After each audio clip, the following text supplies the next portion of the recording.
What's up, y'all? Welcome back to Dolphins Daily, your daily dose of Dolphins content with your boy Chris Kane. Let's talk about the Dolphins. So we're starting with Tyreek, but for good news, which honestly, this might be the first time I've said that in a long time.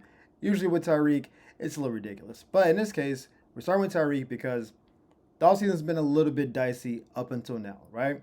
It started with the end of the season. I don't know what I want. You guys don't want to play. And then maybe I want to get out of here. And then he had surgeries.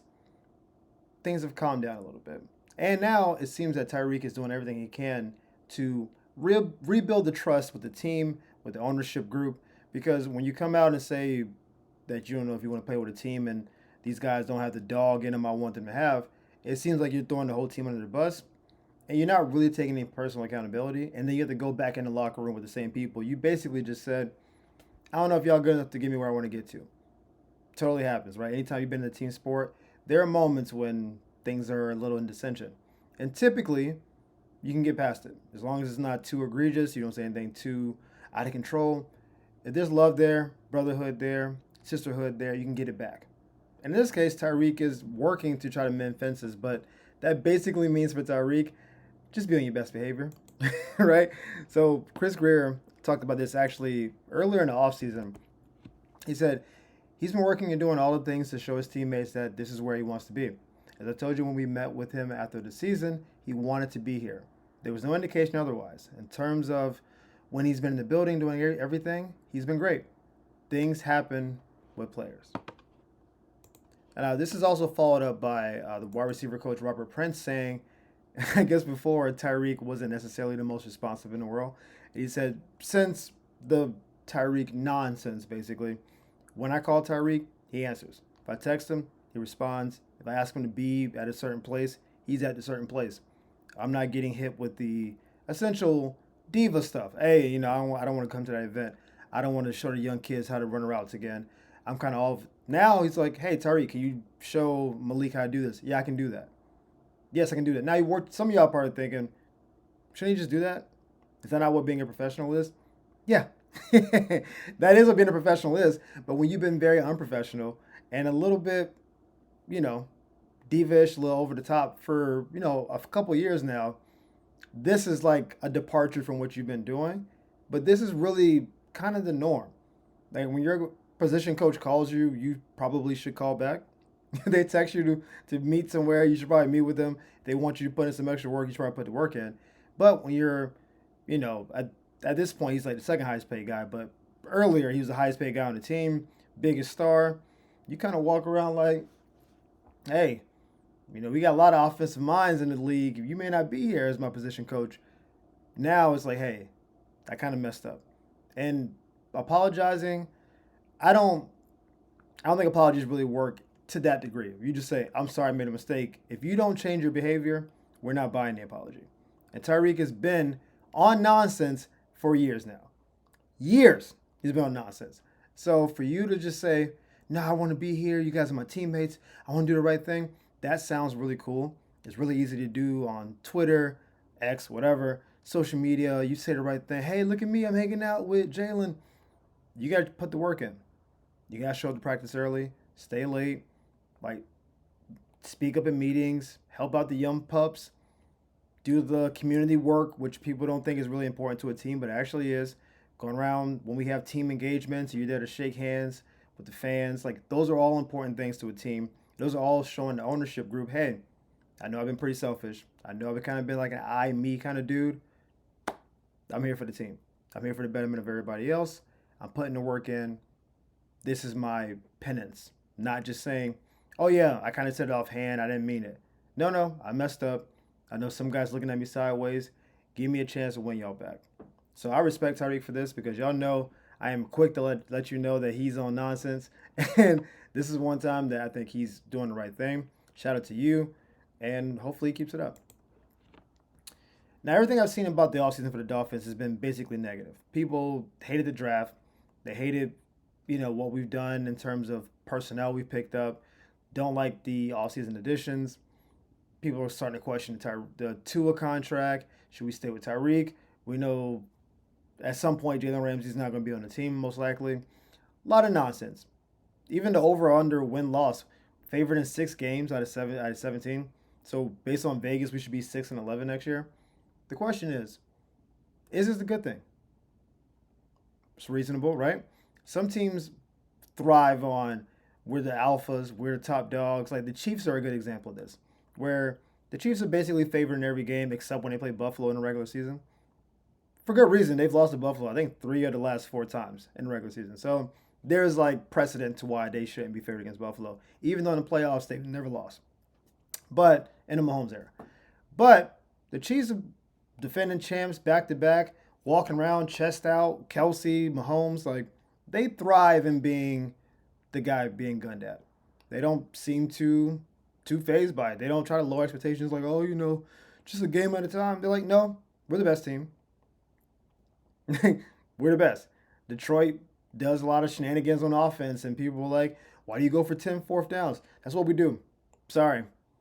But the Dolphins, when we've gotten hyped in the past, like in the last 5 or so years, we have a good game, have a good run, maybe it gets like 7-3. People start saying, hey, maybe Miami. It's always kind of falling apart. I don't know if it's fool's goal with the record. Like maybe you were 7-3 because you played 4 ranked teams, and so you just beat up on, a bunch of tomato cans. Or maybe you had some of your best games really early, started thinking you're better than you are, maybe didn't do the fundamentals, and then lose late in the year. What I've seen is that we have not lived up to high expectations yet. Just no other way to say it.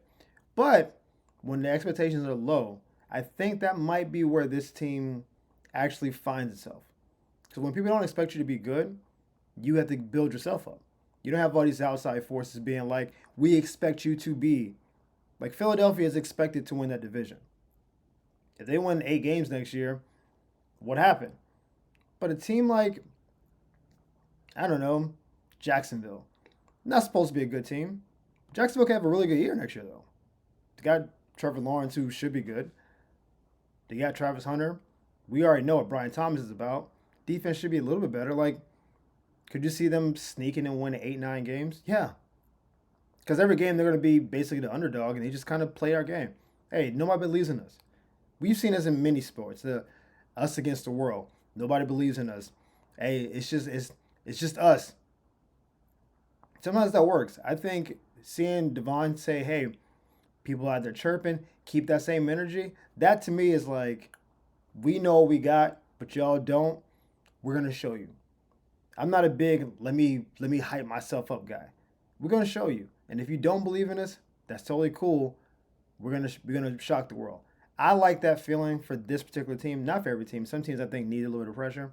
For this team, coach is on a hot seat. Quarterback is maybe on a hot seat depending on how the season goes. Tyreek maybe out the door. Ramsey maybe out the door.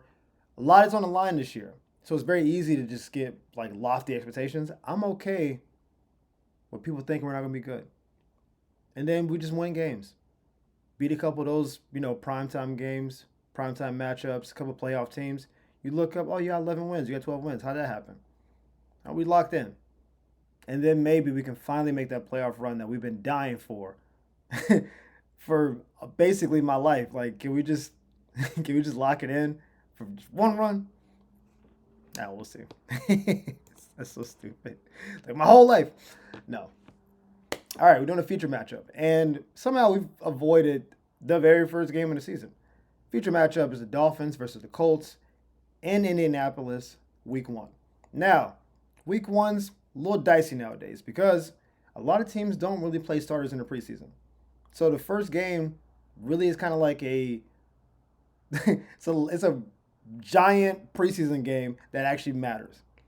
Like all the stars on the field at the same time. Guys who haven't gotten touched in like 7-8 months are now like, oh, wow, these are real contact, right? It's a real thing. And you're on the road. So the crowd is feverish day 1 because day 1, everybody's got the same record. Everybody believes. I'm telling you, Colts fans that week 1 are telling you, playoffs. AR-15, y'all. Or Daniel Jones. Whatever. They're going to be playing that game. The fans are going to be so hyped as if we're going to have a good year. We believe in our draft picks. We believe Jonathan Taylor's a dude. They should believe in Jonathan Taylor. But they're going to play that game as if got nothing to lose. We expect to win. We're at home. get that. Now, luckily, they play in the dome, so that's great for the Dolphins because we don't have to deal with conditions and all that. But it's the first game of the season. I don't expect Tua to play in preseason. You might see a little bit of Devon. I don't expect Tyreek to play in preseason. So for a lot of us, this is the first time we're going to see the team in this. It's the same offense, but they've tweaked some things around. I'm looking forward to seeing really the offensive line. I assume you're going to see all of our new offensive linemen play at some point in the preseason because we need to kind of figure out, do we have the right guard combination? How is Patrick looking? Giant situation on the left side. So I'm going to be watching that. But the first game of the season, I think the Colts defense is a little bit better than people think they are. I think Zaire Franklin is great. But they're a weird team where it's like their stats aren't crazy. But you watch them play, it's like it's kind of hard to move the ball against them. They got a little physicality, good linebacker position. Like their secondary could be a little bit better, but I don't know. It's a matchup the Dolphins should win. I think they're a better team. But again, game 1 on the road, got to get that first win. Got to get the first win. Set the foundation. Take it from there. But as always, guys, thank you for tuning in to Dolphins Daily. We appreciate the love and support. Thank y'all for the likes and subscribes. You don't know how important that is to us, so thank you for doing that. And we'll see you next time on Dolphins Daily.